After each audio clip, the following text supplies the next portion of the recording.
Hey guys, welcome back to today's video. Today is Sunday, February 20th, 2022, and today we're going to be taking a look at the state of Washington and the upcoming Senate election in this November election year, in which a new public policy poll from an A- rated pollster, the name of it literally is Public Policy Polling, released one from the state of Washington that shows that Patty Murray only has a 9-point lead over her potential Republican opponent in the state of Washington.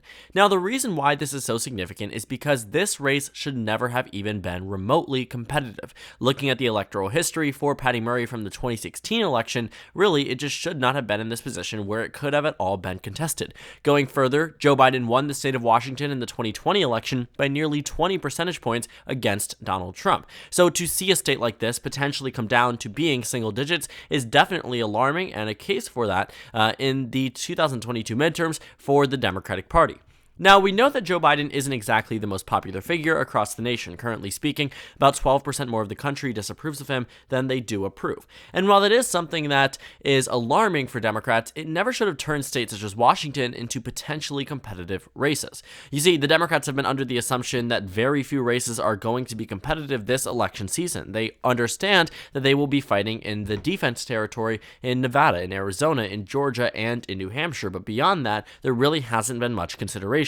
A furthest extent, I would say, is Colorado in terms of what the GOP and the Democratic Party have really been focusing on, but this new public policy poll definitely puts the state of Washington potentially into the spotlight for the Republican Party as a potential pickup opportunity. Now, I know it seems far-fetched, but what we see here is that the Washington Senate race is one that could have been a sleeper type of race. The same way the New Jersey governor's race was written off as going to be solid Democrat, even by pundits like myself, who only last minute realized that it was going to be competitive. We are starting to see some early warning signs that potentially Washington could be in a competitive position. Now, I said that the 2016 Senate race did not go to the, let's see if we can find the 2016 Senate race. I think we might actually have to use a different website here.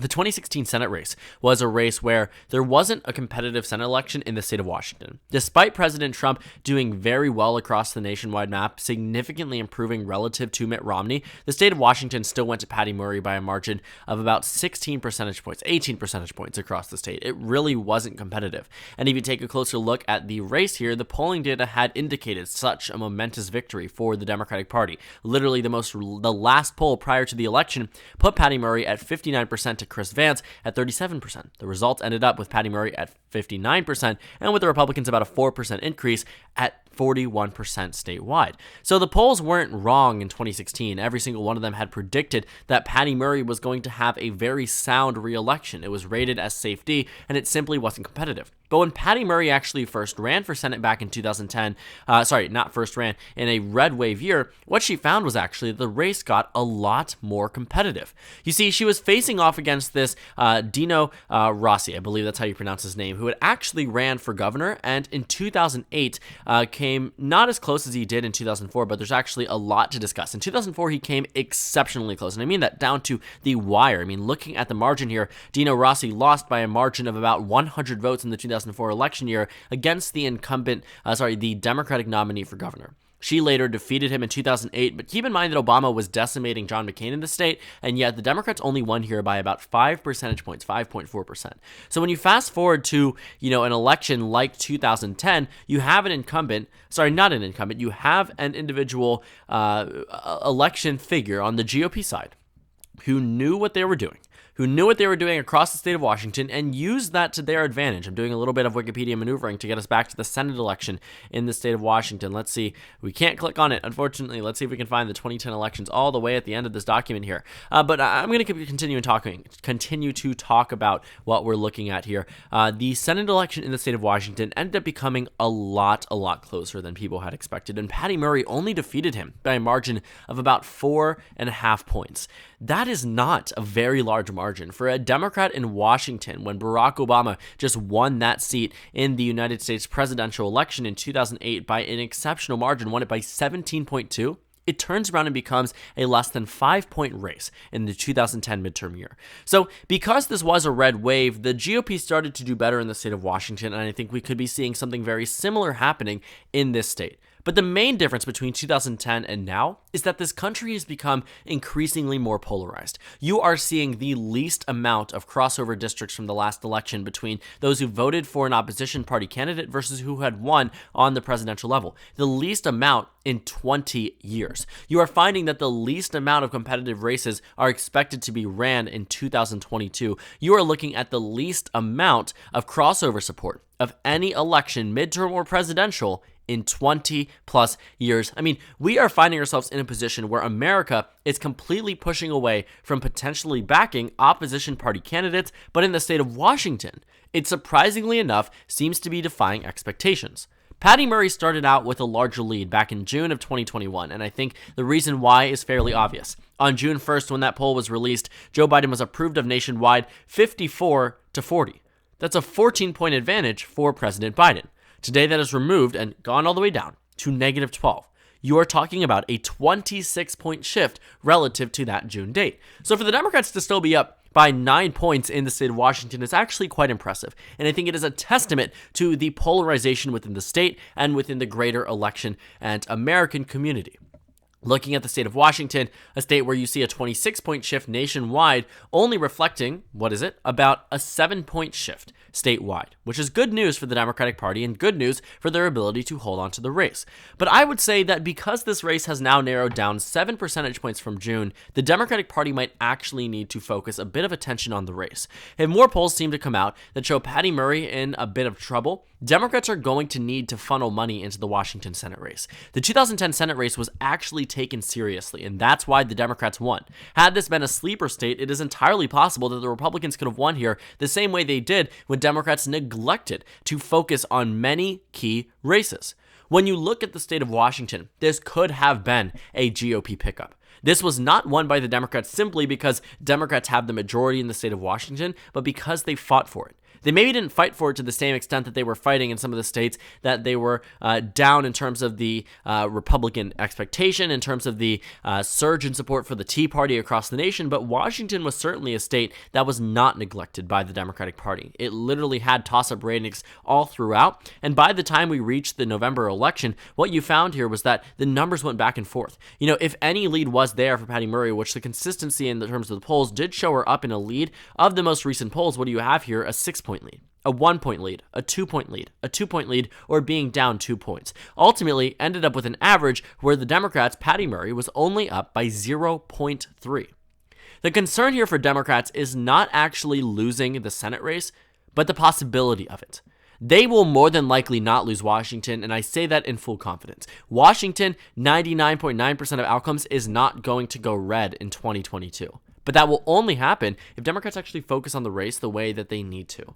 This is a race where Democrats can't just simply say, it just won't go red, right? That type of attitude has given Democrats defeats in the past, and I don't think they'll move forward with it. While it won't be a center-front state like Florida or Ohio or Wisconsin or Pennsylvania or North Carolina, it will be in the back of the heads of many Democratic Party donors and many Democratic top officials, because they know that if the Republican Party was to strike anywhere, they would strike in a state where the Democratic Party is not taking the race seriously.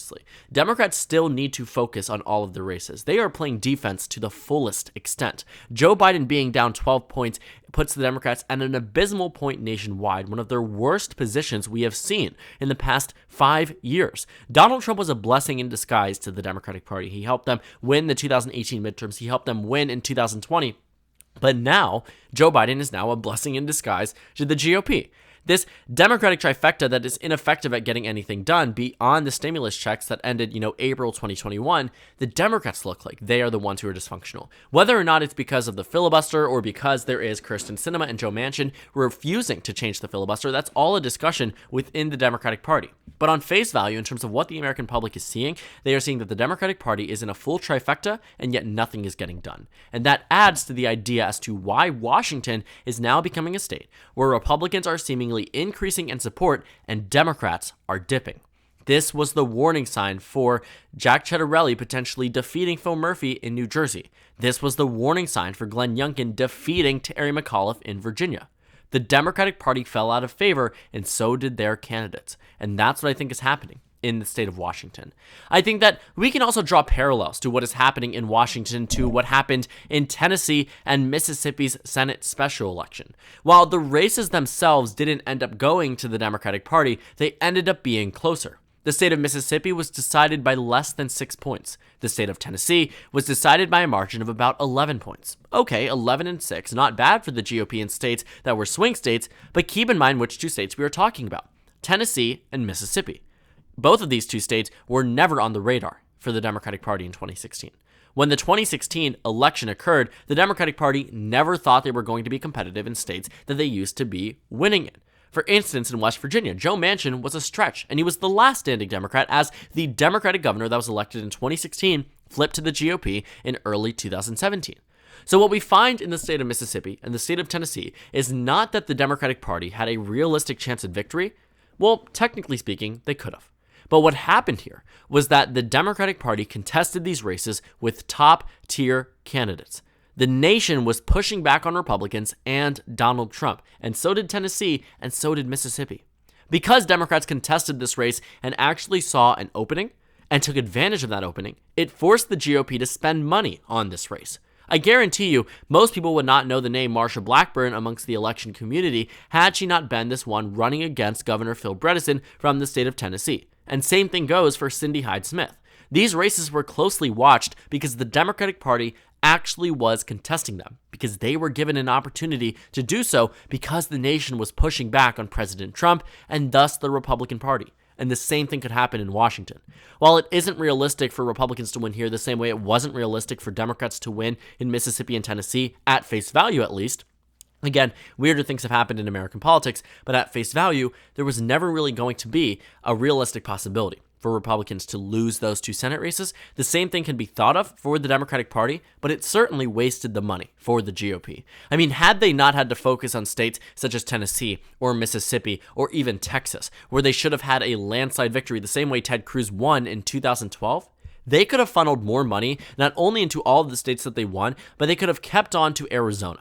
They could have kept on to the state of Nevada. They could have kept on to won states such as West Virginia that was decided by 3 points, Montana that was decided by 3 points. What you find here is that the Democratic Party probably could have lost many more races had the GOP just had the money/resources to get there that were otherwise allocated towards states that they never should have been competing in the first place, such as Tennessee, such as Mississippi, and don't even get me started on Texas, one of those states that was definitely viewed as completely out of reach for the Democratic Party, that Beto O'Rourke turned Texas into an extremely competitive race, and Texas ended up being decided by a pretty narrow margin. I mean, it is very interesting to see how Ted Cruz only won here by 2.6 percentage points across the state of Texas, even though it wasn't as Democratic as it was in the 2020 election. So what do we find from the state of Washington? What is my takeaway from this? I think that Patty Murray is going to win re-election, but I do think that the Democratic Party is going to now start allocating resources to the state where they otherwise would have completely ignored it. There is no point in spending thousands upon, tens of thousands, sometimes hundreds of thousands of dollars on campaign material, on canvassing efforts, on polling firms to go into an individual state if you know you are going to win. It just simply never made sense politically speaking. You don't see Joe Biden holding a campaign rally in Maryland during the 2020 election because it didn't make sense. You don't see Donald Trump going to a state such as South Dakota for just fun, for case of electability, because, that is a state that is solid Republican. The only time you ever really see politicians go to their safe states is because they want a morale type booster. They want some, large assembly of supporters within their grasp, and you can pretty much find that in any swing state as well. So seeing now the state of Washington on the radar for the GOP, at least from what this poll is telling us, means that the Democratic Party potentially could be offsetting resources from otherwise more competitive races in an effort to hold on to their Senate seat in the state of Washington. It's not going to be an easily one seat for the GOP, nor is it a likely one seat for the GOP. But it definitely puts the Democratic Party in a threatening position, because now you're adding on an additional Senate seat that no one ever thought was going to be competitive. This could be a one-off poll. Public policy polling seems to have shown a pretty significant decline from June 1st. I mean, you're talking about a 7-point shift nationwide. What's to say that in the time between now and November, it doesn't shift another 6 points, and it ends up being less than 5 points, the same way it was back during the 2010 Senate election. Looking at that margin, I am reminded of what a red wave can do to otherwise solid Democratic seats, and I would caution the Democratic Party that 2022, if Joe Biden continues down this pathway, if Democrats continue to fall out of favor when it comes down to the generic ballot, they could be facing off for an election very similar to 2010, and consequently lose many, many more races. So thank you guys so much for watching this video. Make sure to comment down suggestions below. Subscribe on the left if you haven't already, and check out the Instagram and Twitter. At the bottom left of the screen, there's also a Discord server for you to go ahead and join. On the screen, there's a video you can watch, and then a playlist for my 2022 Senate election analysis videos. Again, thank you guys so much for watching, and I will see you all later today.